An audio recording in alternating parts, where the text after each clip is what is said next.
Ay, también es empresario cervecero, catador, conocedor. Te agradecemos mucho la ponencia. Creo que eso es un tema que tiene relevancia. El mismo autor me decía que ya está dado, yo creo que sí, está pegando durísimo el dengue. Somos el tercer estado a nivel nacional en incidencia. El grupo que más le pegas a los chamacos, pues bueno, yo creo que es un tema siempre pertinente revisar cualquier tema, pero este especialmente. Muchas gracias. Bueno, pues gracias por la amable presentación, por la invitación. ¿Sí se escucha bien? ¿Me escucho bien? Siento raro con esto, pero bueno.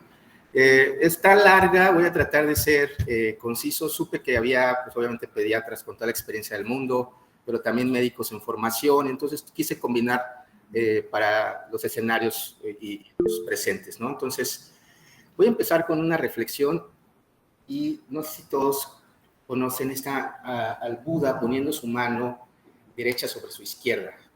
Todos hemos visto a esta figura icónica de un Buda y realmente el significado de poner la mano encima de la otra, derecha sobre la izquierda, es que tenemos que siempre tener sabiduría ante la compasión. Y una parábola rapidísima al respecto es que había un caminante, iba en un pasaje, encontró un pescado que estaba ahí tratando de sobrevivir, estaba en medio del camino y no sabía qué hacer. Le quedaba más cerca regresarse a donde estaba el pescado o ir rápidamente al otro pueblo.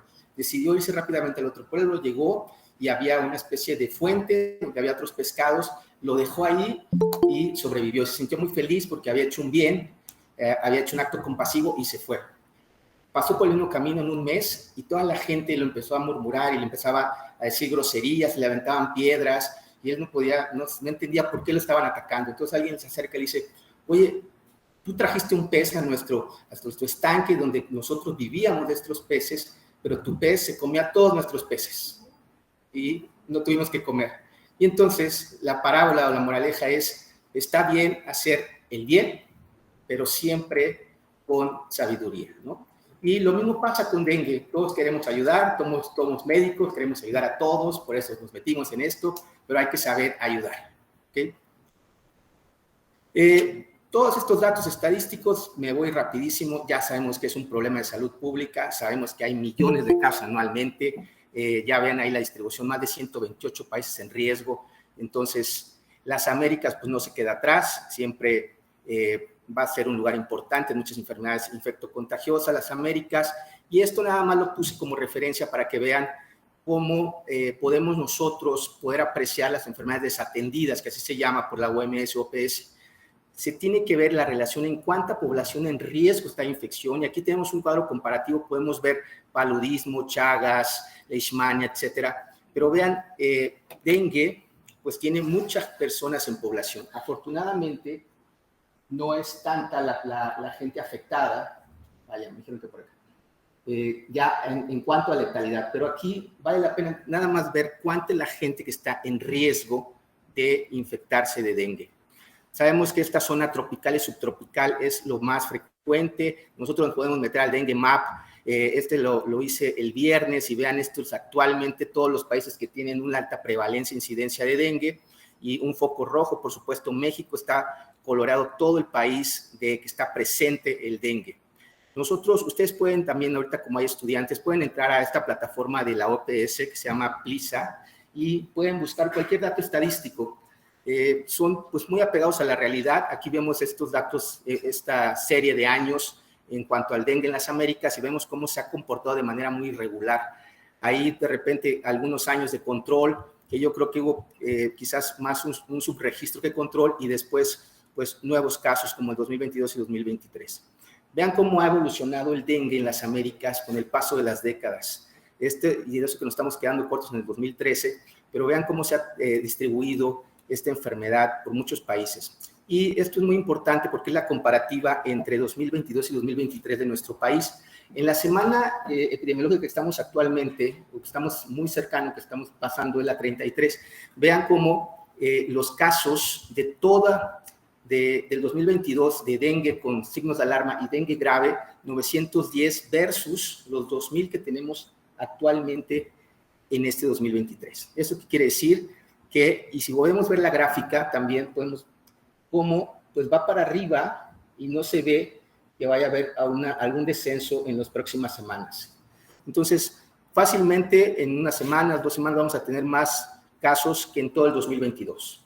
Y los estados más implicados, pues obviamente es nuestro estado, como bien lo decía el doctor Baltasar, y pues otros más que pueden leer ahí, Quintana Roo, Yucatán, Veracruz. Ahora, los serotipos circulantes también es una cosa nueva de este año. Nosotros habitualmente tenemos serotipo 1 y 2, que es lo más frecuente, pero vean cómo ha cambiado en este 2023 con la introducción del serotipo 3, el cual hacía bastante tiempo que no circulaba de manera regular en nuestro país.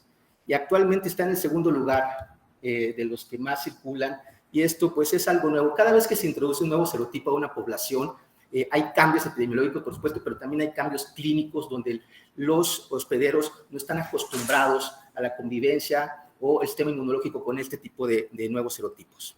Hablando ya a nivel estatal, pues obviamente los lugares que están más, con más población, pues van a tener más dengue. Se da por entendido que Cuernavaca entonces es de los municipios que más. Y aquí podemos ver la comparativa que les decía 2022 con 2023 sobre los serotipos, ¿no? Entonces, en el 2022, ningún serotipo 3 reportado y actualmente pues tenemos bastantes. Estos son los municipios que les mencionaba, siempre pues los más poblados van a ser los que tengan más casos.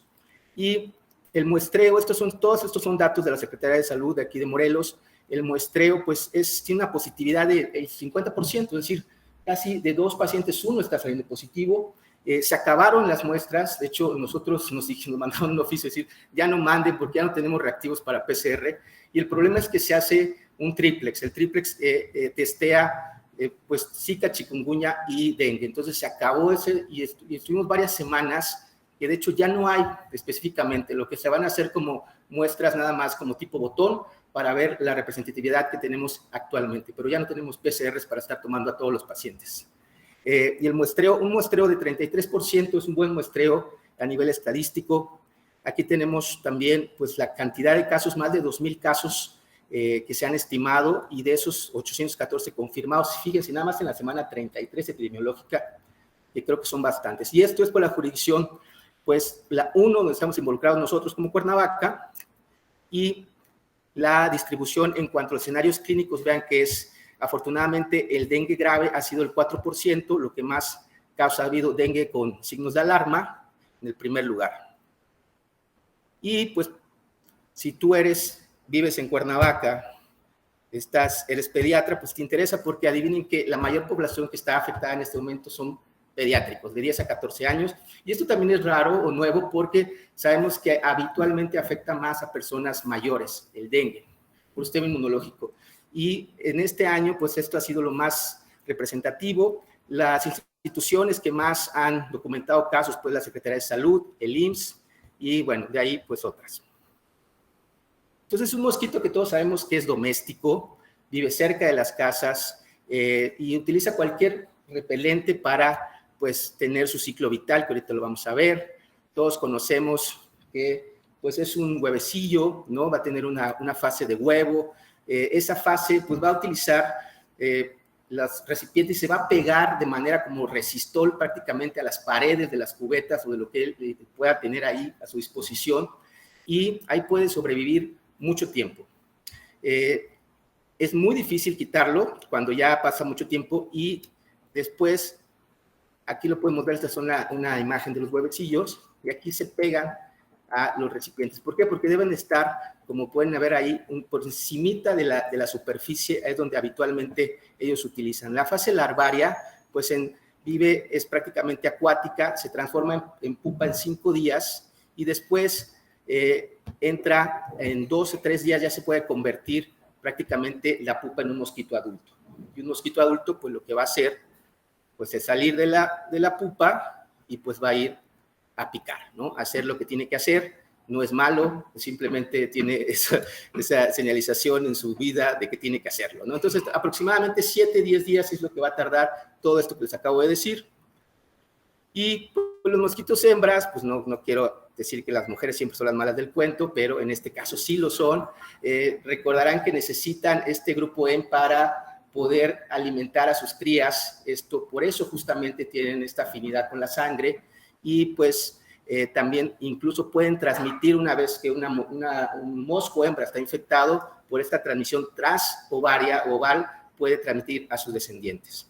La hembra puede infectar hasta 300 personas y pues vive aproximadamente un mes, ¿no? Pone huevecillos cada 3 días, tiene un radio de vuelo de 40-60 metros, por eso a veces ni los vemos, ¿no? Y tiene máximo un diámetro de radio desde 800 metros. ¿Esto qué quiere decir? Que el dengue, el mosquito no vuela y atraviesa los continentes, no pasa de un país a otro país, es el humano quien lleva la enfermedad a otros países. Las horas de picadura pueden ser al atardecer y al anochecer. La altura lo pueden limitar, aunque esto ya queda como casi como las cosas clásicas que nosotros siempre leemos de dengue, porque con el cambio climático esto ha cambiado, ya no es tan cierto que la altura o las temperaturas extremas puedan afectar su desarrollo. No sé si ustedes siempre preguntaban, ¿por qué me pica más a mí que a otras personas? ¿No? Así, ¿por qué me pica? Y a ti no te hace nada. Yo salgo y en 2 minutos ya me picaron 50 moscos, ¿no? Bueno, eso tiene que ver con muchas condiciones que se han estudiado, que tienen que ver con el ambiente, el microambiente y principalmente en el hospedero. El dengue se va a clasificar el mosquito en los zoofílicos, que van a tener una predilección por el octenol, y en los antrofílicos, que van a tener, de hecho los moscos tienen receptores para CO2 y para el calor, por eso buscan la parte cercana de la cara, porque estamos exhalando el CO2 y por eso nos zumban en el oído. Y también otros ácidos como el ácido láctico también puede contribuir a mayor afinidad para el piquete, y el ácido carboxílico también. Ahora, ¿de dónde viene esta palabra dengue? Pues sabemos que es un vocablo que lo utilizaban los esclavos africanos, que prácticamente quiere decir que es un ataque de calambres, que pues, obviamente en el pensamiento religioso mágico, pues provocado por malos espíritus, y ese dengue se introdujo pues en las Américas en ese año que están ustedes pudiendo leer, y el primer caso documentado fue por este médico Benjamin Rush hace mucho tiempo. El dengue va a tener entonces pues diferentes ciclos, un ciclo de incubación extrínseca, es decir, dentro del mosquito, que es el vector, donde puede permanecer infectado toda su vida, pero no le va a pasar nada al mosco, y aquí podemos leer que va a replicarse pues, en diferentes sitios, principalmente las glándulas salivales, que es donde justamente después de la picadura transmite la infección. Y esa saliva, por cierto, es la que nos da comezón cuando nos pica, provoca un prurito. Va a tener entonces esta incubación extrínseca en el mosquito, que puede durar de 8 a 12 días, y después ya el mosquito puede estar listo para transmitir el dengue ya en una incubación extrínseca, ¿no? Ya en un humano, para que pues, pueda también empezar y transmitir la enfermedad. Entonces el ciclo vital pues no tiene mucho chiste, nada más recordar que tiene estas incubaciones extrínsecas y intrínsecas, y esto sí es importante recordarlo en la clínica, que tras la aparición de los primeros síntomas, uno puede, si va un mosquito y te pica, puede ir y picar a otra persona y contagiarlo. Esto principalmente en la fase febril, que puede ser los primeros días. Entonces es muy importante tenerlo en cuenta para que podamos tener esas estrategias que parecen como muy arcaicas, pero siguen siendo muy efectivas, como el uso de pabellones. Desafortunadamente, pues no hay como en el presupuesto de los hospitales que se tengan a la mano. Nosotros tenemos que pedirle al familiar que lo compre y obviamente pues se lo llevan, ¿no? Para cuando ya se vaya el paciente, pero ha sido de las estrategias que tienen muchos años y ha sido la que resulta muy efectiva. El agente, pues es un virus, sabemos que pertenece a la familia de los clavivirus. Aquí les puse unos ejemplos de algunos conocidos por ustedes, como el virus de la fiebre amarilla y otros más que pues no nos tocan en nuestra región saber que existen para platicar con el tío borracho en Navidad, pero pues nada más. Los virus van a ser 1, 2, 3 y 4, y eso quiere decir que nos vamos a enfermar o infectar del dengue 4 veces en nuestra vida. Va a tener proteínas estructurales, y una de ellas es eso, que cuando ustedes vean que dice NS, quiere decir no estructural, y que nos va a servir mucho para el diagnóstico, que voy a hablar más adelante. Entonces, si es un virus pequeño, 50 nanómetros, tiene una cadena de RNA de probabilidad positiva, simple, y voy a detener un poco con esto, que es la fisiopatogenia, de qué es lo que sucede, por qué a un paciente le va más mal que a otro. Entonces, tenemos una primera infección, una primoinfección. Aquí tenemos el ejemplo de un serotipo 1, que es el que más se ha visto implicado en los procesos de autoinmunidad. Y este serotipo 1 va a desencadenar la llegada de unos anticuerpos neutralizantes y no neutralizantes. El problema son los no neutralizantes, que son los que pueden ver ahí como amarillitos, y pues no van a hacer nada. En ese momento puede haber una como protección cruzada con otros serotipos de manera transitoria, porque comparten proteínas estructurales y dura transitoriamente, dura unas semanas, unos meses, pero pues no es duradera. Después va a haber una segunda infección y estos anticuerpos no neutralizantes pues no van a hacer su trabajo como debieran. Y aquí tenemos el ejemplo del serotipo 2, que vemos que se está formando este complejo famoso, que es el complejo de los anticuerpos y el virus, ¿no? Ahora, este complejo anticuerpo heterólogo del virus, pues va a ser lo que va a desencadenar la llegada a muchas células mononucleares y que las van a utilizar justamente para su replicación en ellas. Y estos monocitos que están infectados pues van a liberar mediadores vasoactivos, que son los responsables del incremento de la vascularidad, también de las manifestaciones hemorrágicas, y por eso podemos entender que el paciente pueda tener hipotensión, que pueda tener rash, que pueda tener efusiones, y el serotipo que más se ha implicado en este fenómeno inmunológico es el serotipo 2. Ahora, ¿qué pasa con un paciente que normalmente, cómo estaría nuestro volumen intravascular? Pues tendríamos 25% de plasma y el 75% a nivel intersticial, pero cuando un paciente tiene dengue, vean cómo disminuye ese volumen intraplasmático o intravascular hasta el 10%, y esto explica entonces la hipotensión que puede tener el paciente. Hay una fuga a otro espacio, el 90% ahora es en el intersticial, y por eso vemos efusiones a nivel del corazón, del pulmón y de otros sitios. Ahora, esta fisiopatogenia es complicada. Lo único que quiero resaltar aquí es que el dengue va a producir, a través de la infección de estas células mononucleares y su replicación dentro de ellas o en algunos otros sitios, como las células de Langerhans o los macrófagos esplénicos, va a producir que existan reacciones cruzadas con muchas cosas, y esas reacciones cruzadas principalmente pueden ser con las plaquetas, que lo va a llevar a una disfunción a nivel endotelial o una disfunción también en la coagulación. Puede afectar entonces el endotelio, puede afectar el hígado, los hepatocitos, los macrófagos tisulares, la médula ósea, y a través de la afección de diferentes partes de ellos puede provocar apoptosis, necrosis hepática con una disfunción o fracaso hepático y la supresión de la hematopoiesis. Y esto también explica cómo no se producen suficientes plaquetas y otras se destruyen. Y obviamente la iniciación de mediadores vasoactivos a través de las citoquinas proinflamatorias, como pueden leer ahí, que son por excelencia 1, 2, 6, 8, la 10, el factor de necrosis tumoral, el alfa, interferón gamma, entre otras. Y esta teoría de por qué a un paciente le va más mal que a otro, pues está desde 1970, como pueden leer, está elaborada por un personaje que se llama Halsted, y pues prácticamente se ha llamado el pecado antigénico original. Esto hasta la fecha pues sigue siendo lo que nos explique por qué un paciente acaba chocado y otro paciente no.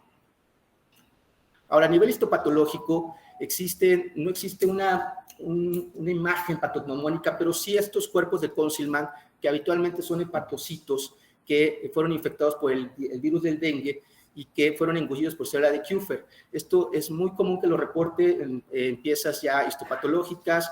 Sin embargo, en pacientes que han fallecido pueden reportarse la presencia de virus en muchos otros sitios, como podemos ver ahí en las autopsias. Se pueden encontrar antígenos del virus de dengue, hígado vaso, riñón, médula ósea, etc.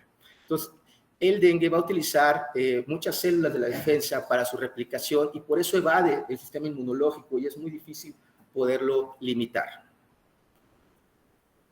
Ahora, la definición operacional, pues en este momento tenemos un alto número de casos, pues está de más decir que sea un lugar endémico. Pues, obviamente Morelos es un lugar endémico, simplemente lo que tenemos que tener más atención son en los datos de alarma y recordar que pues nosotros tenemos nuestra guía de práctica clínica del 2009, después hubo una actualización en el 2016 y vale la pena mencionar que Antes, seguramente ustedes recordarán que existía una clasificación que era fiebre por dengue, dengue hemorrágico y síndrome de choque por dengue. ¿Qué pasaba con esa clasificación? Tenía unos bemoles muy significativos en el sentido de que necesitabas tener al paciente prácticamente desangrándose para poder decir, mira, tiene dengue y está grave, ¿no? Entonces no ponía sobre alerta en las etapas iniciales de donde el paciente se está complicando. Entonces, a través de un consenso de expertos dijeron, ¿sabes qué? Tenemos que cambiar estas definiciones, no nos han ayudado para nada y los pacientes se nos están muriendo todos, ¿no? Y pues justamente en el 2009 hubo una reclasificación que es la que continúa hasta la actualidad, muy fácil de entender y que ha mejorado, y hay estudios que han demostrado que ha mejorado la morimortalidad, que es la que conocemos, dengue grave y el dengue con datos de alarma o sin datos de alarma. Y esta es la clasificación. Ahora, hay que recordar que los dengue sin signos de alarma, pues puede ser cualquier paciente que tenga los síntomas clásicos del dengue, ¿no? Como pueden leer ahí. La prueba de algunas pruebas, como la leucopenia, pues vaya, no es necesario hacerlo porque la clínica es más que suficiente, pero sin embargo, vale la pena mencionar que los cambios hematológicos es lo más rápido, la leucopenia, por arriba de la trombocitopenia. El dengue con signos de alarma, pueden ver pues que ya son lo que nosotros tenemos que tener fina atención, y esto han demostrado que el dolor abdominal es de lo más representativo. ¿Por qué el dolor abdominal? Es una pregunta clásica para residente. ¿Por qué el dolor abdominal es un dato de alarma? Pues el dengue, cuando está evolucionando a choque, va a redistribuir la circulación como cualquier paciente chocado, entonces va a mandar la sangre a órganos vitales como el cerebro y el corazón, y el intestino pues se va a ver afectado por esta circulación y por supuesto que va a provocar dolor, aparte de que puede tener hepatitis reactiva, pancreatitis y otras cosas más a nivel abdominal, como ascitis. Entonces, el dolor abdominal tiene que ser progresivo, tienes que poder preguntarle al paciente cómo le duele. Acuérdense que nosotros como pediatras tenemos la escala visual, que pues podemos ponerle caritas a los niños que no pueden hablar y que la mamá nos diga cuál es la carita que está presentando este niño. Una carita de 7 para arriba, 7, 8, 9, 10, es un dolor considerable. Y la escala numérica del dolor en pacientes que ya pueden hablar, pues obviamente aquel que te diga que tiene igual 7 para arriba, tienes que explicarlo, como todos ustedes saben hacerlo. El 1 es un dolor que te deja hacer actividades normales, el 10 es el dolor más feo que has tenido en tu vida. Solamente a través de esa escala objetiva podemos, en verdad, saber la evolución del dolor abdominal. Otros datos ahí que ustedes pueden leer es el vómito incoercible, la ascitis, los sangrados, la hepatomegalia. Recordar que en pacientes lactantes la hepatomegalia de 2 centímetros puede ser normal. Y el aumento del hematocrito, pues obviamente si lo estás ya monitorizando con biometrías. El dengue grave, pues un paciente que llega francamente chocado, es un paciente que tiene todos los datos de choque y que pues corre su vida a riesgo. Ahora, los grupos de intervención también se han clasificado por la OMS-OPS en diferentes grupos, A, B1, B2 y C. El A, pues son pacientes que realmente no tienen ninguna comorbilidad, son previamente sanos y pues hay que tratarlo de nivel primario y vigilarlos simplemente. El grupo B1 puede ver que aquí están implicados los pediátricos con menores de 1 año, embarazadas, personas de mayor edad que tienen comorbilidades. Y una cosa que también es común en pediatría es que tenemos que ver si los papás son adolescentes, si no nos están entendiendo, si viven muy lejos de un centro de atención médica, que les vaya a costar ir rápido si está sangrando un paciente o el dolor abdominal aumentó. Entonces, todas esas cosas que nosotros como pediatras siempre tenemos que ver, que son los factores de mal pronóstico. El grupo B2, pues son ya todos los datos que acabo de mencionar con signos de alarma, no hay ningún cambio, y el grupo C también es el paciente que llega chocado y que requiere una unidad de cuidados intensivos. Ahora, las fases del dengue, pues sabemos que son estas típicamente la incubación, que podemos ver que puede tener un promedio de 1 semana, la fase febril, que puede también tener un promedio de 1 semana, la fase crítica de 1 a 2 días y la fase de recuperación de 3 a 5 días. En la línea del tiempo pueden ver que en la fase febril es donde existe mayor viremia y eso es útil saberlo al momento de que hagamos el diagnóstico. Este es un cuadro clásico que ustedes lo conocen perfectamente. Siempre que vean, estudiemos las manifestaciones clínicas, pues podemos recordar concomitantemente cómo va evolucionando la fiebre. Voy a entrar en más detalle más adelante.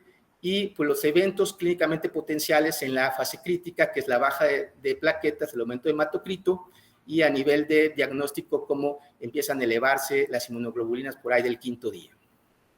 Ahora, el problema clínico que representa estas fases es que la fase febril a nivel pediátrico pues confiere una fiebre de alto grado, que es de 39.5, 40 grados, confiere deshidratación per se.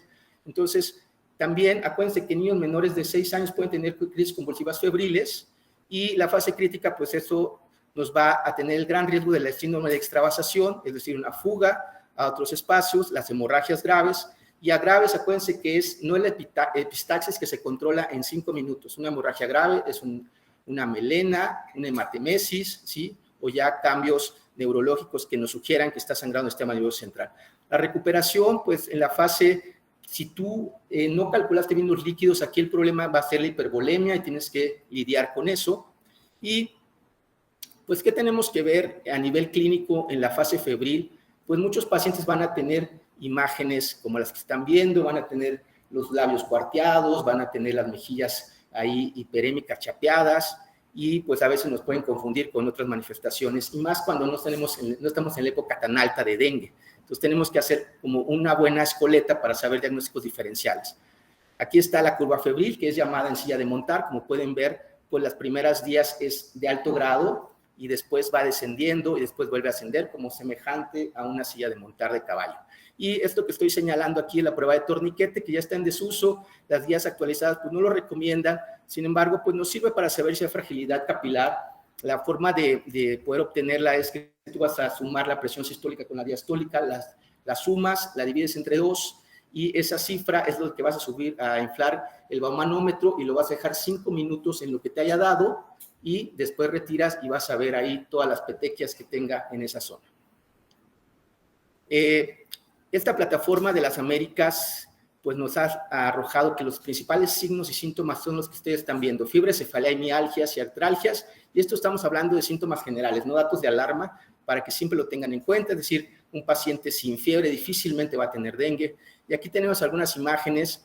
Este paciente es un paciente que conocemos del niño morelense, es oncológico, y lo quise poner porque pues él llegó por una neutropenia febril, y sabemos que los pacientes oncológicos pues van a tener bajas las plaquetas por la quimioterapia, van a tener fiebre por la quimioterapia, y lo que nos llamaba la atención es que tenía esa inyección conjuntival bilateral, vulvar, no purulenta, y pues eso nunca lo había presentado. Entonces ahí empezamos a sospechar que probablemente tenía dengue y salió positivo. El otro paciente, pues lo que podemos ver es la lengua seca, la queilosis. Aquí podemos ver algunas imágenes del discreto exantema petequial.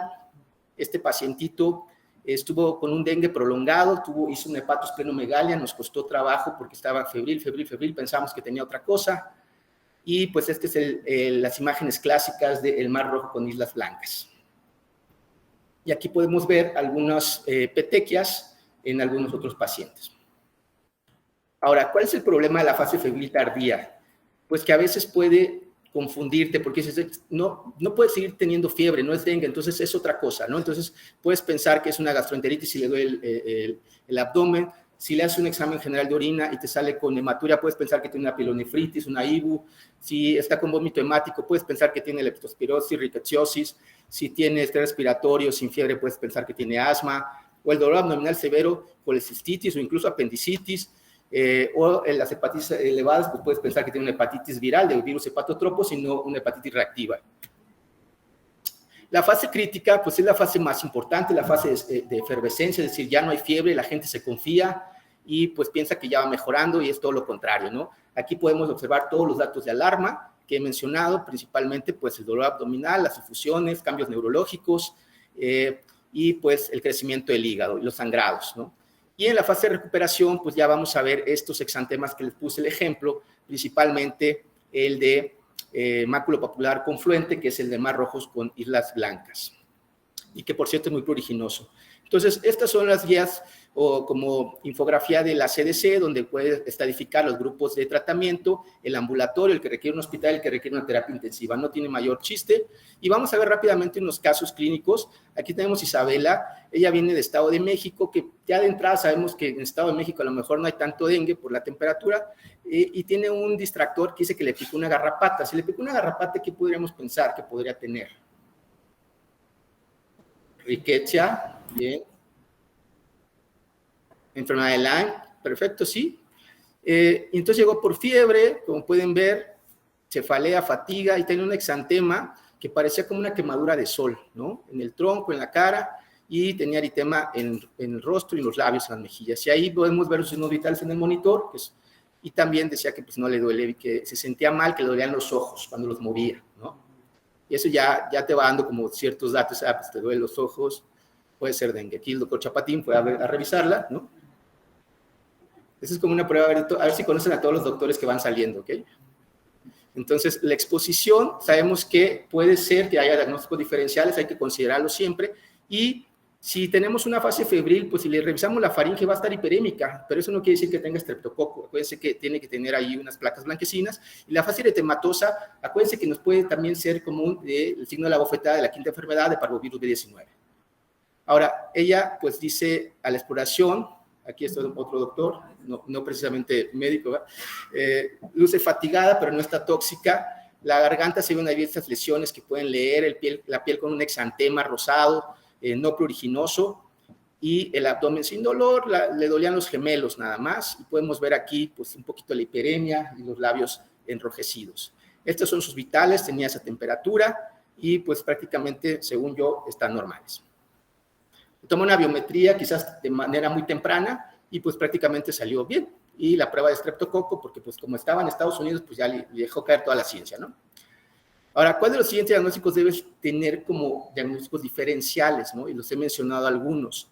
Signo de la bofetada, parvovirus B19, faringitis por otras causas, lengua saburral o lengua fresa blanca, pues sí puede ser estreptococo, lengua en fresa roja, estreptococo, Kawasaki, líneas de Pastia, estreptococo, piógenes, exantemas que pueden involucrar palmas y plantas, acuérdense que esto pueden ser por Rickettsia, pueden ser por leptospira, no así por dengue, el exantema en encaje, que puede ser también por parvovirus B19, la eritema en el área genital, que puede ser por Kawasaki, eritema en palmas, que puede ser por Kawasaki, descamación de leche unguial, que puede ser por estreptococo y también por Kawasaki, reacción de la vacuna BCG, que puede ser por Kawasaki, y eritema perianal, que puede ser por Kawasaki. Esta niña, de hecho, tenía Kawasaki. ¿Qué pasa entonces? Pues fue enviada con el diagnóstico de probable viremia, un virus inespecífico, le hicieron la prueba rápida de estreptococo, salió negativa, la citaron a la consulta con títulos de antiestreptolicinas y pues, ¿qué tienes que avisarle al familiar? Pues los datos de deshidratación principalmente, cuando tenemos la fase febril. Entonces tienes que decirle cuáles son los datos de deshidratación y otros datos de alerta, cambios de estado mental y que si no mejora, en 48 horas regrese. ¿Por qué 48 horas? Porque una enfermedad viral, inespecífica, leve, en 48 horas debe mejorar. Sin embargo, vean que regresa a las 24 horas por empeoramiento de los síntomas, dice que le duele la cabeza, la fiebre sigue todavía, ha tenido el dolor generalizado, le han dado ibuprofeno y no mejora, y pues ya no come mucho, y pues ahí van otras doctoras, ¿no? Famosas también a revisarla, y encuentran estos vitales. A la exploración, pues tenía los labios secos, no estaban cuarteados y todo lo que pueden leer ahí que prácticamente es normal, el exantema maculopapular, neurológicamente bien, y pues debió mejorar a las 48 horas, ¿no? Entonces, no sé qué opina la doctora Juguetes, pero pues hay que pensar en otras cosas. Entonces, tiene una enfermedad febril exantemática y ha persistido febril por 3 días y no ha mejorado con el uso de AINES. A ver, ¿quién lo conoce? Un punto extra, ¿quién lo conoce?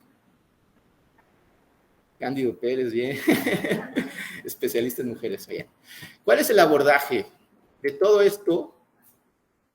¿Qué le dan? ¿Qué le piden? ¿Qué le dan?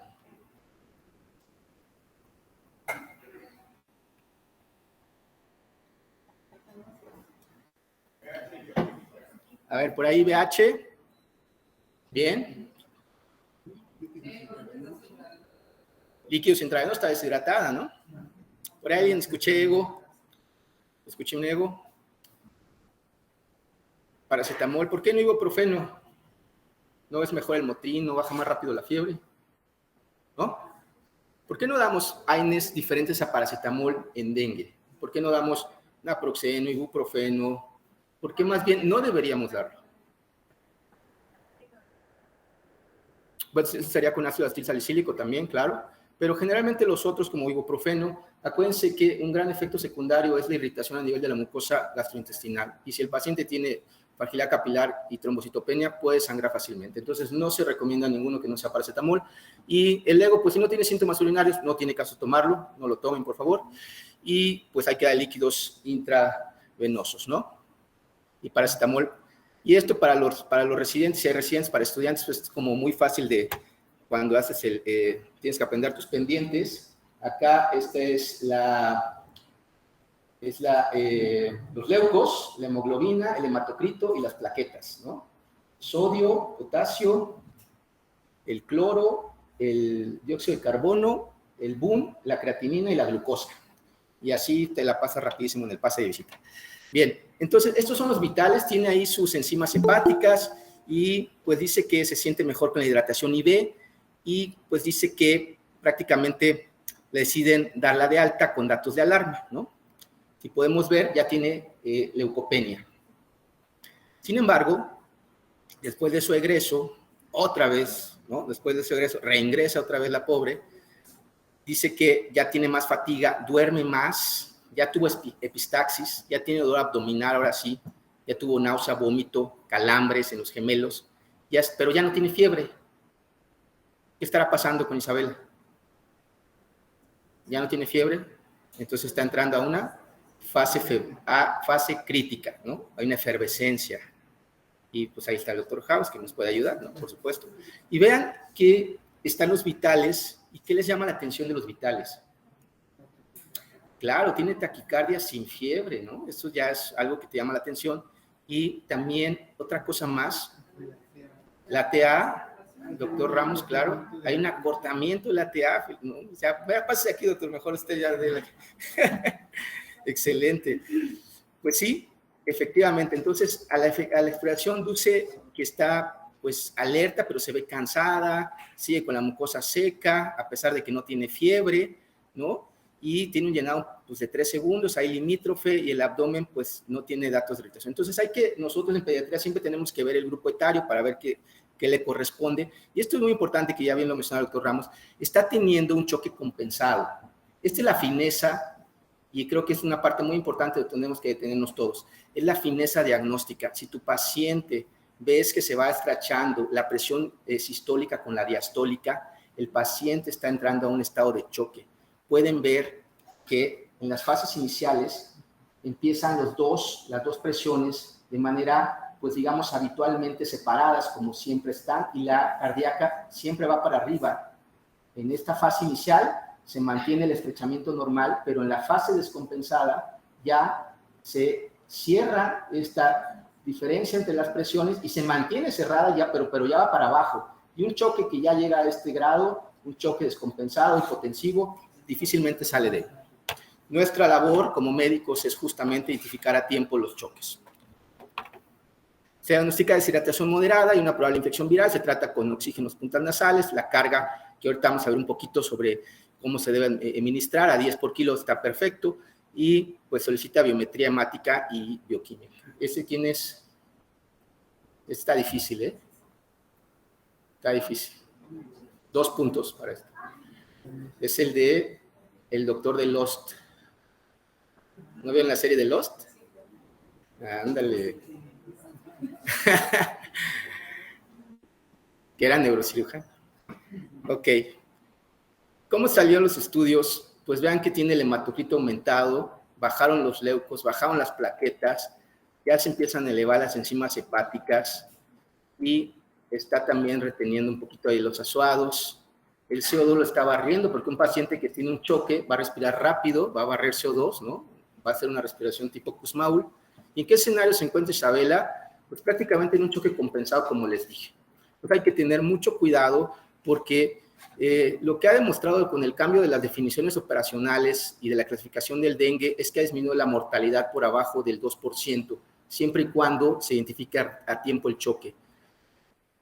Y aquí podemos ver pues, algunas clasificaciones entre qué pasaría con un paciente con circulación estable, un paciente que tiene un choque compensado, como estábamos mencionando, y el choque hipotensivo, donde ya prácticamente no tiene chiste diagnosticarlo, es muy evidente que tiene un choque hipotensivo. Y una de las cosas curiosas es que el choque de dengue pues es hipovolémico, aunque a veces te surja como la duda y dices, oye, pero si no tiene pérdidas, no tiene diarrea, no tiene vómitos, pero acuérdense que está extravasando, entonces está perdiendo volemia intravascular, ¿ok? Y pues este estudio de DENCO es un estudio que ha reunido más de 200 estudios, que más de 2,000 pacientes, y de todos ellos pues se concluyó que justamente los pacientes que requerían hospitalización es lo que tenían esto que he mencionado bastante, que es los datos de alarma, y entre ellos el dolor abdominal principalmente. Ahora, pacientes que tienen embarazo, coagulopatía, pues por supuesto que también deben estar en un hospital. Y pues el abordaje de los pacientes con sospecha de dengue, pues hay que simplemente clasificarlos, en qué fase está, el estado crítico, el estado hemodinámico, está hidratado, está chocado, no está chocado, tiene factores de riesgo, alguna situación social particular, requiere hospitalizarse, sí o no, diagnósticos diferenciales que he mencionado, lo clasificas en sin signos de alarma, con signos o dengue grave. Y obviamente el que requiera hospitalizarse se debe hospitalizar para manejo intravenoso, y el que requiera terapia se va a terapia. Ahora, los pacientes sin signos de alarma, pues el manejo es ambulatorio, ya lo mencionábamos, hay que dar el paracetamol 10 a 15 miligramos por kilo, y hay que estar dando pues simplemente los signos de alarma, no hay que indicar otra cosa, ya lo mencioné. Y los pacientes que sí ya tienen el grupo B, que ya tienen los signos de alarma, ¿cómo debes actuar cuando llega a una terapia intensiva? Pues el paciente tienes que ver si tiene comorbilidad o no. Nosotros como hospital de tercer nivel de niño morelense, pues muchos pacientes tienen comorbilidades, y lo que tienes que saber es cómo está su comorbilidad y poder diferenciarlo con el estado del dengue. A veces es difícil, lo entendemos, porque hay cuestiones hematológicas o hemato-oncológicas que pueden tener los mismos datos, fiebre, sangrados, trombocitopenias, etcétera, pero tienes que poder hacer el intento de diferenciar cuál corresponde a cada cual.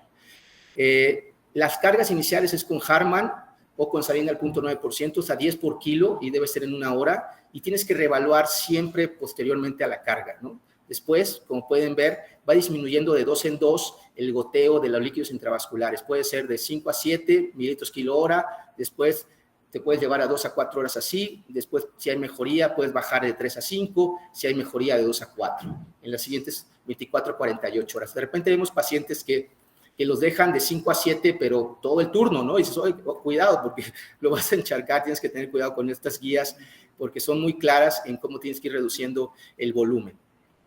En el adulto mayor, por cierto, porque también nosotros, pues tenemos familiares, ¿no? Y ya pronto seré un adulto mayor, pues simplemente se reduce el número al 50%. La carga es a 5, no es a 10, y así nos vamos todo al 50%. Entonces, los pacientes con el choque hipovolémico, vean que el manejo pues, es más agresivo, empiezas a 20, ya es el paciente francamente chocado, y que tienes que ir disminuyendo, pero ya empiezas con una cifra más alta, 20, luego a 10, y después sigue siendo los mismos rangos, 5 a 7, 3 a 5 mililitros kilo hora, y hay que siempre estar evaluando. Aquí las primeras, a diferencia de vean que dice que es en 1 hora la carga, y no debe llamarse carga, porque la carga pasa rapidísimo, en 20 minutos, y justamente así lo manifiesta en el escenario de choque, dice 15 a 30 minutos. Así debe ser la carga. Si ustedes dicen, está paciente chocado y le pones una carga por 1 hora, pues no lo estás ayudando para nada, ¿ok? ¿Y cuándo transfundir plaquetas? Bueno, esa es la pregunta del millón. Aquí me siento presionado porque tengo a mi amiga Bailón, hematóloga, mi amiga Betty Llamas, inmunóloga, entonces espero pasar el examen.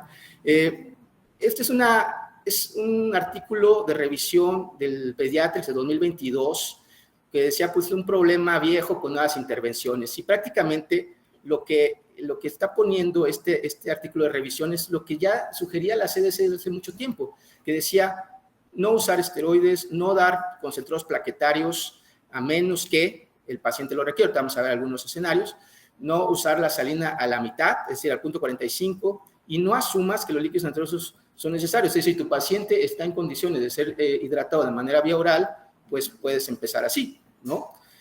Respecto a las plaquetas, dice que no disminuyen el riesgo de hemorragia grave y que incluso podría provocar una sobrecarga de líquidos y una hospitalización prolongada por efectos adversos.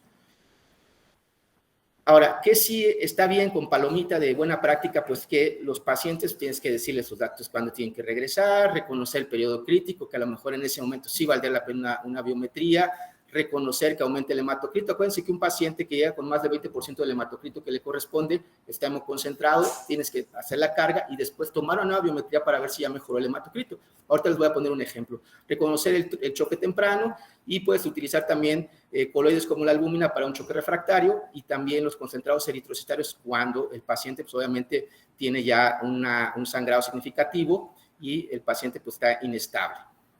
Ahora, esta es una publicación hindú que sabemos que allá en esos lugares, en la India, tienen mucho dengue y ellos dijeron, bueno, vamos a ver si realmente sirve la transfusión de plaquetas. Dice que no previene las hemorragias severas ni acorta el sangrado y se asocia con efectos secundarios. Otra publicación de Lancet dice que también en pacientes adultos con dengue y trombocitopenia, la transfusión profiláctica tampoco no previene el sangrado y se asocia a efectos secundarios. Ahí, perdón, porque se cortó. O efectos adversos. ¿Pero cuáles son los efectos adversos? Pues uno de ellos es la lesión pulmonar aguda, y esto a lo mejor pocos lo conocemos. Es un paciente que está, pues obviamente está delicado, pero se pone más delicado cuando a las 6 horas después de una transfusión de hemoderivado, que puede ser lo que tú gustes, plaquetas, concentrados eritrocitarios, plasma, empieza a tener datos de dificultad respiratoria, el paciente empieza a disminuir su índice de oxigenación de índice de Kirby por abajo de 300 y empieza a tener manchados radiológicos. Ese paciente en ese momento está teniendo una lesión pulmonar aguda y hay que tenerlo en cuenta porque es secundario a la hemotransfusión. Ahora, hay una guía mexicana para el uso clínico de la sangre y me tomé la libertad de poner este cuadrito donde dice qué escenarios pues ya ameritan una transfusión de plaquetas, ¿no? Entonces, específicamente en pacientes con fiebre o coagulopatía, pues lo reporta abajo de 20,000. Después hay un apartado que dice que los pacientes con fiebre, infección, hiperleucocitosis abajo de 20,000 que tengan anomalías en la coagulación como leucemia también deben ser transfundidos, y nunca menciona, por supuesto, dengue. No entra en detalles, pero pues esto creo que puede ser una buena referencia. El apoyo de esteroides, pues Cochrane hizo esta revisión exhaustiva. A veces Cochrane es como la chimortrufia, ¿no? Como dice una cosa, dice otra, pero bueno, en este caso dice que no apoyar el uso de esteroides en choque, en etapas tempranas o en el choque ya establecido. ¿Y qué hay de nuevo? Pues esto pues no es tan nuevo, es del 2021, y hicieron revisión de los datos que pueden ser predictivos a los pacientes que le van más mal, y arrojaron estos datos que son como nuevos, como el edema periorbitario o la esplenomegalia, que habitualmente no se reporta en la mayoría de los casos, ¿no? Entonces esto, con la elevación de los asuados, pues se dieron cuenta en esta N de pacientes que le iba más mal a los pacientes que lo presentaban. Otra de los problemas que tenemos con dengue, pues son las manifestaciones atípicas del dengue, ¿no? De repente, pues no sabemos si tu paciente ya puede tener una afección a otro nivel, a nivel neurológico, cardiológico o miocardiopatías, que es lo más frecuente, gastrointestinal, que puede ser incluso un fracaso hepático o osteomuscular. Y esto está nuevo, este es un término nuevo. Vean que esta publicación es de febrero de 2023, es una publicación hindú también, que tienen mucho dengue, y vean que existe este término que han acuñado, síndrome de dengue expandido, y este síndrome de dengue es aquellos pacientes que pues van a tener disfunción orgánica múltiple, ¿no? Quieren tener afección cardiológica, gastrointestinal, renal, respiratoria, hematológica y neurológica. Expandido quiere decir que ya pues el paciente se extralimitó, ¿no? de lo que le correspondía y está afectando pues diferentes sitios. Ahora voy a presentar un caso rapidísimo. Bueno, aquí el chiste era que se me fue. De 10 años, inició el 17 de agosto con vómito, contenido gastroalimenticio, una alza térmica no cuantificada, acudió con un médico particular, se documentó fiebre 39, tenía mialgias y artralgias y le indicaron paracetamol y ibuprofeno. El 21 regresó porque tenía ya dolor abdominal y náusea, fue con otro médico, le indicó ceftriaxona, una ámpula de 1 gramo intramuscular y metoclopramida. Sin mejoría, el 22 incrementó el dolor abdominal en la escala de EVA, que está mal puesto, por eso tenía un marcador rojo, porque pues él ya puede hablar, y acudió al Hospital Niño Morelense. Así ingresó, estable neurológicamente, sin embargo, tenía mal estado general. Esto es prácticamente, le copié la nota de urgencias, tendencia a la taquicardia, estado hemodinámico hiperdinámico, y aquí podemos ver que tenía cardíaca de 107 por el percentil 90, y la TA, sin embargo, no estaba abajo del percentil 50, y tenía los pulsos presentes y llenado capilar. Vean cómo ¿Qué le llama la atención de esta biometría inicial de este paciente el 22 de agosto?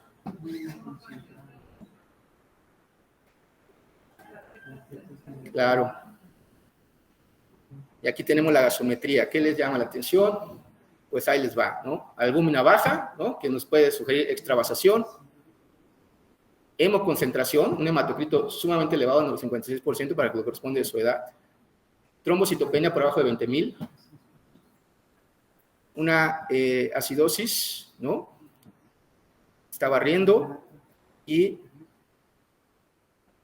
el exceso de base en menos 10 y también el lactato arriba de 2, 6.0. El paciente está críticamente enfermo, sí. Aunque no tenga hipotensión, este paciente está en un estado grave. Hicimos solamente la prueba, salió positiva y vean cómo evolucionó. Estas son también del 22 y ¿qué les llama la atención? Tenía la AST arriba de 1000. Acuérdense que un dato de gravedad es arriba de 1000, cualquier enzima hepática, AST, ALT. Recordar que la que es más específica para el hígado es la ALT. Sin embargo, las guías dicen que puede ser cualquiera, ¿no? ¿Qué otra cosa les llama la atención? Tenía coagulopatía, TP alargado, TTP también súper alargado. Y bueno, algunas otras cosas más como el sodio bajito. Esto ya fue el 23. Vean cómo seguía elevándose las enzimas y también se empezó a elevar la lipasa, ¿no? Es decir, también hígado, páncreas. Y el 23 he tomado una nueva biometría. ¿Y qué les llama la atención? Cómo baja la hemoglobina, ¿no? Es una caída súbita de hemoglobina. El paciente está sangrando por algún sitio. Las plaquetas se van recuperando, pero está sangrando por algún sitio.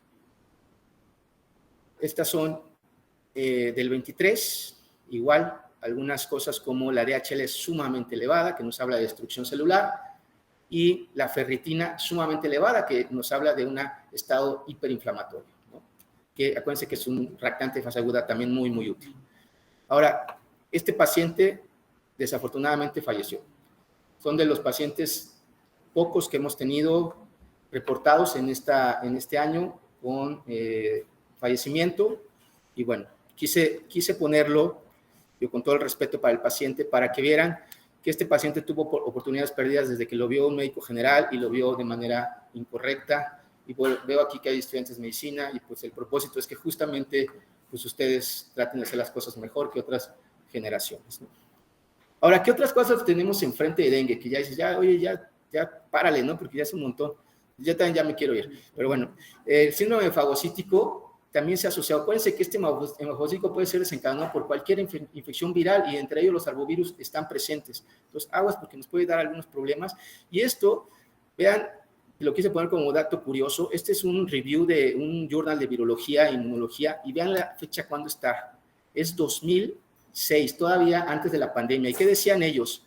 Que habían visto que existía tanto para infección por dengue como infección de SARS-CoV-1, no el 2 pandémico que tuvimos, habían encontrado la producción de autoanticuerpos, ¿no? Y estos autoanticuerpos son los responsables de esta teoría de la gran desencadenante de tormenta de citoquinas proinflamatorias. Entonces, esta revisión está muy bonita. Hicieron la revisión de la coinfección entre dengue y la comparativa entre dengue y SARS-CoV-2 está sumamente bonita. Vean que arriba dice trombocitopenia y dice que pues, pueden estar bajas por esto que ya mencionaba, una supresión a nivel de la médula ósea, una destrucción plaquetaria periférica. Los dos comparten también lo mismo en cuanto a plaqueta, los dos comparten marcadores proinflamatorios muy parecidos, los dos pueden afectar la permeabilidad vascular, la afección hepática, la afección a otros niveles como el corazón, el pulmón y el cerebro. Estos son los mediadores o biomarcadores inflamatorios por excelencia que pueden también afectarnos en la baja de plaquetas, en la elevación de las enzimas hepáticas, en la elevación de los azuados y la comparativa también con algunos signos clínicos, síntomas y algunos estudios. ¿Cuál es la conclusión? Que pueden ser muy parecidos, puede haber una coinfección y los dos van a tener este fenómeno de autoanticuerpos, así que hay que tener cuidado. Y entonces eso nos lleva a la siguiente pregunta: ¿la inmunoglobulina es útil o no? Si bien es cierto, las guías no lo han aprobado de forma completa, cada vez hay más, y le agradezco a Betty que no haya pasado estos artículos, cada vez hay más publicaciones que dicen que puede ser útil, ¿no? Y pues que ha habido mejoría en pacientes que ha tenido cheque. Entonces, yo lo pongo sobre la mesa, no lo estoy diciendo más, hay que individualizar los casos para ver si tu paciente puede ser candidato en un choque por dengue a la utilización de gamma-globulina. Bueno, regresando con Isabela, pues miren, le hicieron todo lo que haya habido por haber allá en Estados Unidos. Pueden leerlo ahí, antiestreptolicinas, riqueza, leptospira. Tomaron una serología para dengue, pero salió negativa al 5º día. ¿Qué pasó? ¿Cómo podemos interpretar ese estudio? Y ahí de al lado, ¿cuál es la respuesta?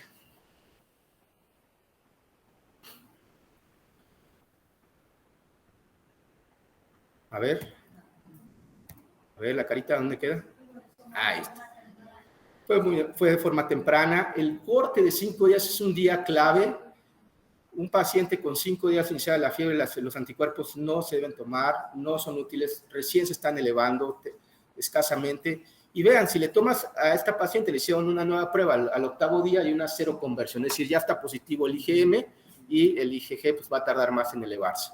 Pues hay que tener en cuenta esos días corte. Y las pruebas de estudio pues, se pueden clasificar en métodos directos que testea material del virus y métodos indirectos que pues, son a través del hospedero. Hay que tener en cuenta entonces que los primeros 5 días, métodos directos, tenemos a la mano NS1 y después los anticuerpos.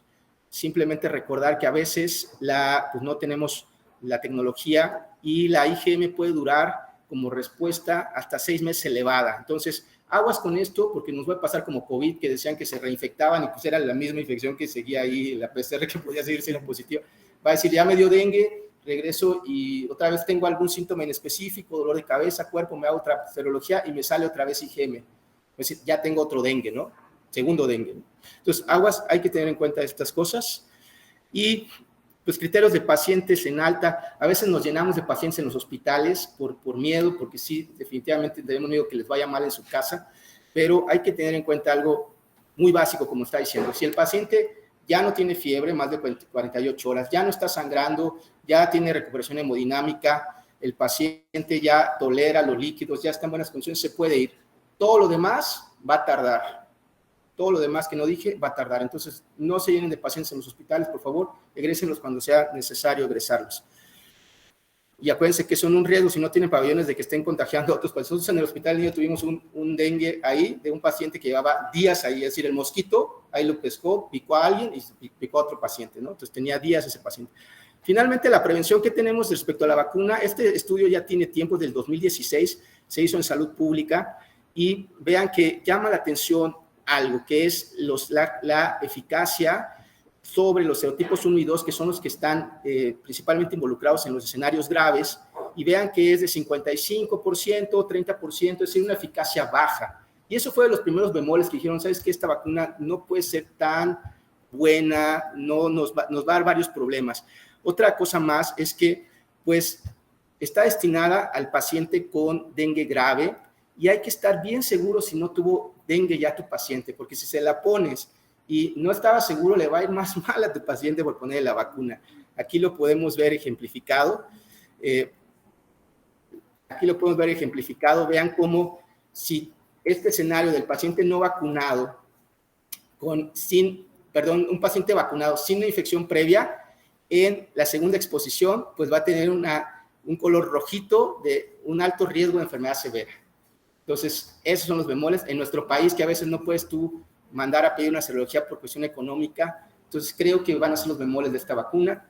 Y pues dengue en embarazo, afortunadamente no es como Zika, que sabemos que da problemas a nivel del sistema nervioso central, y pues lo que sí puede provocar es el riesgo de prematurez, sufrimiento fetal, y en la mujer embarazada, pues obviamente si tienen las plaquetas bajas, trombocitopenia y sangrados, ¿no? Con hipotensión.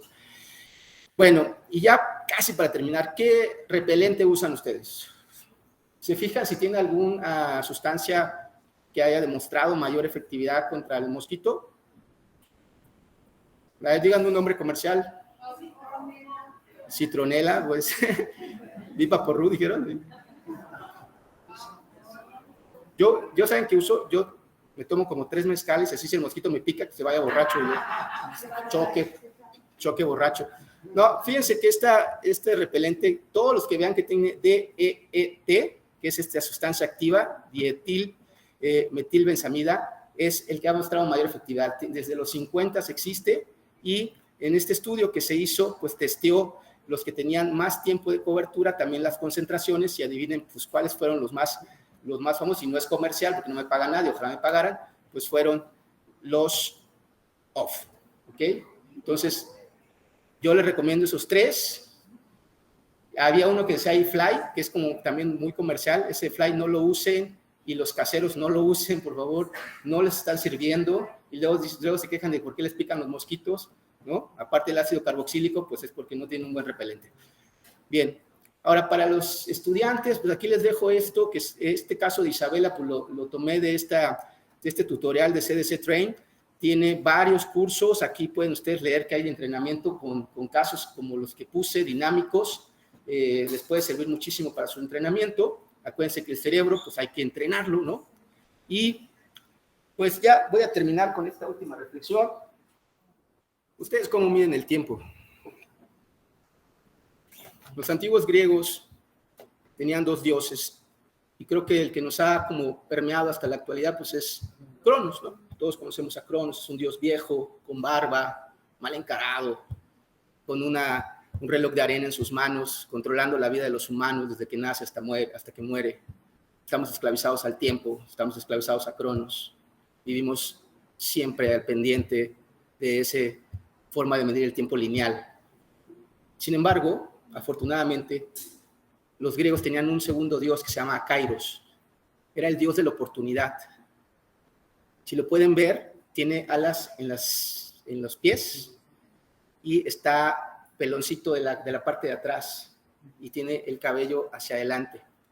¿Por qué tiene esta representación? Porque él representa la oportunidad que tú tienes y que tienes que tomarla. Si no la agarras de frente, se te va volando, por eso no lo puedes agarrar de atrás.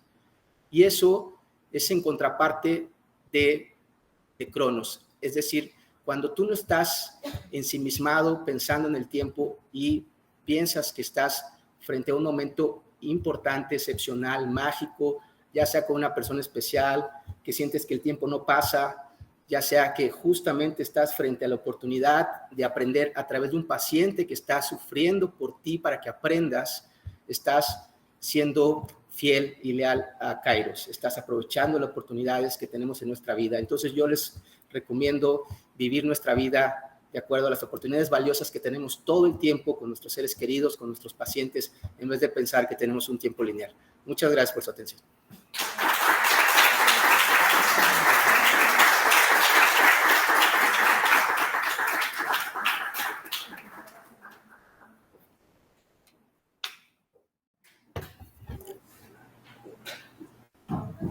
Hola, buenas noches. Pregunta para el doctor Jorge Israel en un centro. Adelante. Para los infectos en general, ¿valdría la pena una vacuna mala? ¿Una vacuna mala? En estas circunstancias, porque se supone que las estimaciones es que el dengue siga ascendiendo.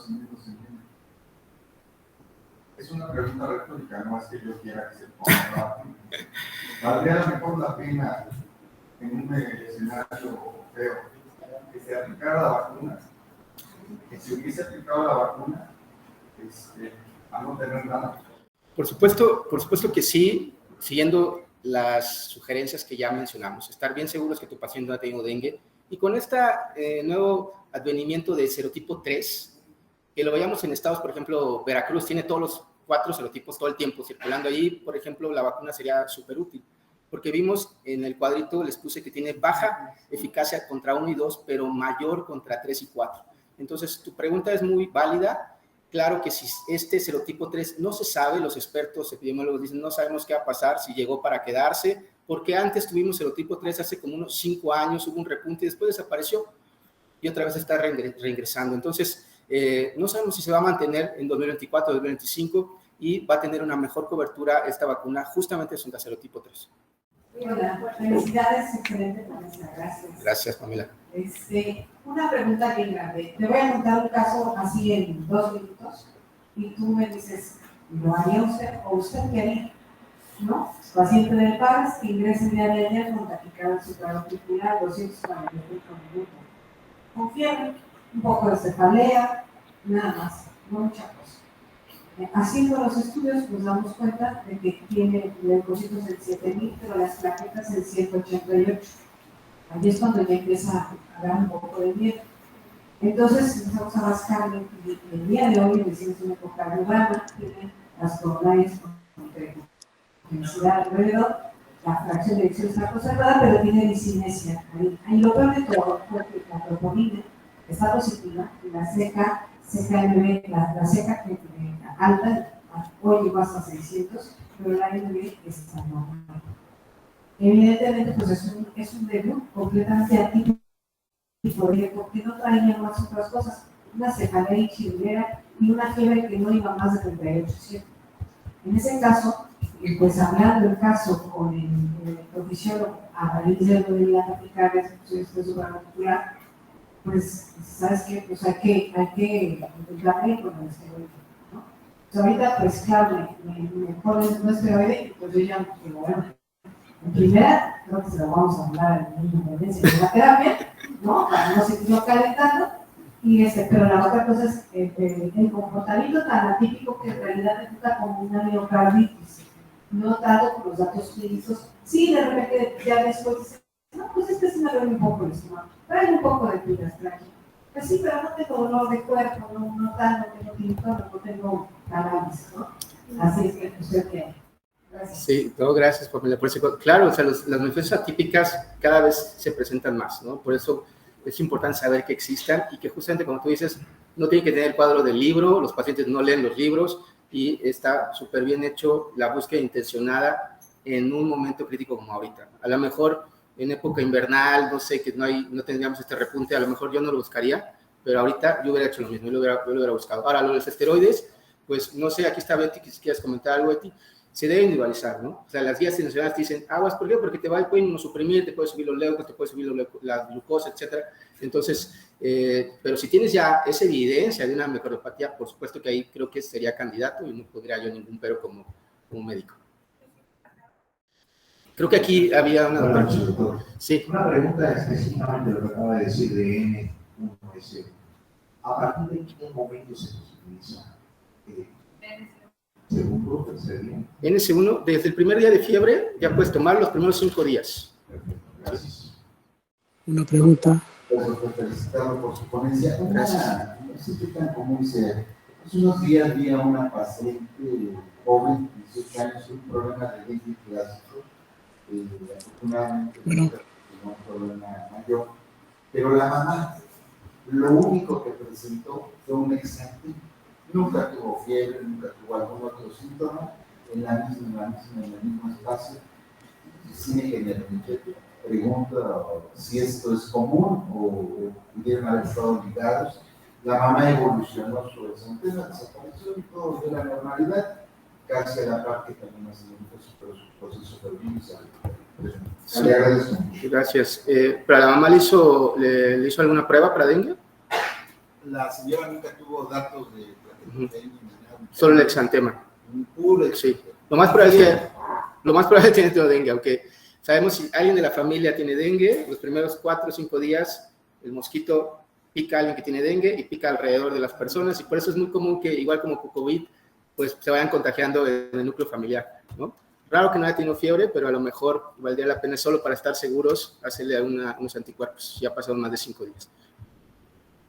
Sí. Gracias. Primero felicitarlo y al Hospital del Niño, ¿verdad? A todas ustedes, mi respeto y mi cariño, porque están luchando con un problema gravísimo. Doctor, ¿qué manejo le dan a las personas en cuanto al aparato digestivo?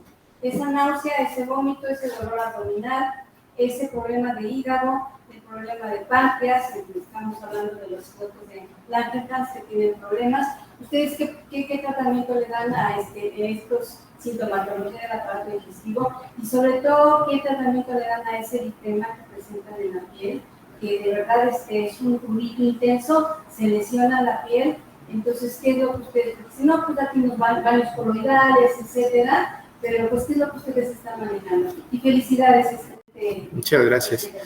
Pues mira, realmente no hay nada especial para lo que usted pregunta. Lo que hemos dado a pacientes que de plano tienen un vómito incoercible, pues es ondansetron, la analgesia con el paracetamol y el prurito. A veces, nosotros de hecho pensamos que el prurito se puede controlar con un antihistamínico, pero la fisiología del prurito depende de otras vías, depende de interleucinas. Entonces, realmente el antihistamínico es como más para nuestra tranquilidad, a menos que le des clorfenamina para que se duerma y ya no le dé comezón.